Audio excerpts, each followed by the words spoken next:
Mendelssohn wrote Jerusalem in Prussia on the eve of the French Revolution. When he published Jerusalem, he risked a lot, not only in front of the Prussian authority, but also in front of religious authorities. Because it deals with social contract and political theory. The Jerusalem is still underestimated as a contribution to philosophy. On the other hand, a lot of historians concerned about Haskalah criticize the heroic image about Moses Mendelssohn in which he appears as the starting point of Jewish Enlightenment without any respect to earlier attempts around the beginning of the 18th century. The Jerusalem consisted of 2 parts and each one was paged separately, and the first one treated clearly the contemporary conflicts of the state and the second those of religion.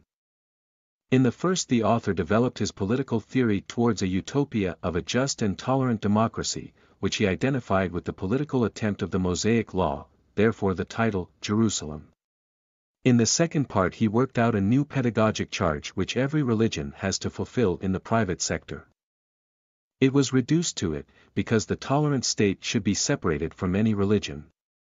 Hence the Mosaic Law and the traditional practice of jurisdiction was no longer the business of Judaism, if there would be a tolerant state.